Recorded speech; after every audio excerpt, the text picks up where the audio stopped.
1492, Christopher Columbus set sail to find a new route to Asia. He was hoping to reach the east by sailing west across the Atlantic Ocean, but instead stumbled upon the Bahamas. So naturally, he claimed it for Spain. And then he kept sailing west until he reached the coast of Central America. But what if when Columbus reached the Bahamas, he found something unexpected? What if instead of just some islands, he found an entire city? Not just any city, but the legendary city of Atlantis.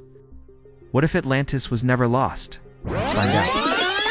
It's me. Welcome to my channel. Imagine Columbus's surprise when instead of finding only the ocean, he found the lost city of Atlantis. The place was so advanced that it blew his mind.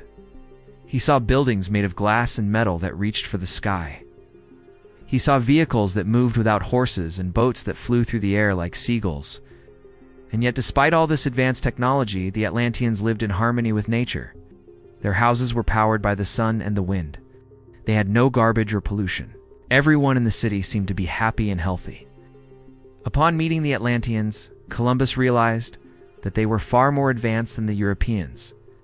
They had no wars or weapons. They had no need for things like gold or silver. And they didn't even have a concept of ownership. Everything in Atlantis belonged to everyone. There were no rich or poor. All the Atlanteans shared everything equally. And their society was ruled by a council of elders, wise men and women who had devoted their lives to helping others. They had no need for kings or queens because everyone in Atlantis was equal. As time passed, more and more Europeans came to Atlantis, seeking a better way of life.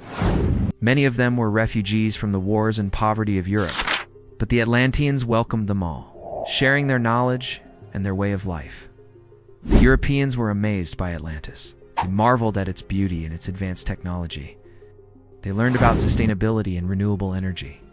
They saw how the Atlanteans had harnessed the power of the ocean to create a thriving society.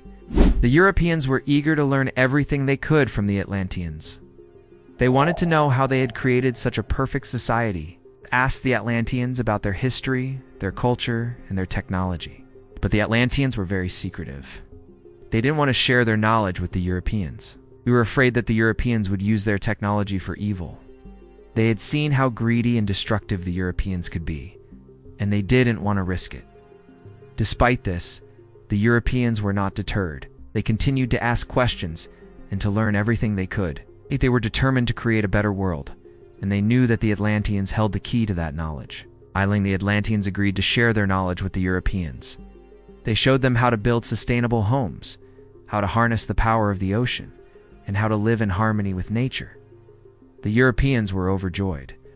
They thanked the Atlanteans for their generosity and promised to use their knowledge wisely. They knew that they had a lot to learn and a lot to improve upon, but they were determined to create a better world.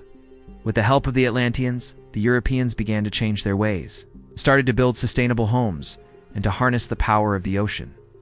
They learned to live in harmony with nature and to appreciate the beauty of the world around them. It was a slow process, but over time, the Europeans became more like the Atlanteans. They became more peaceful, more sustainable, and more in tune with nature. And so the legend of Atlantis became a reality. The city of Atlantis was never lost. It simply evolved into a utopian society that became a model for the rest of the world. Thank you for watching. Subscribe for more videos like this.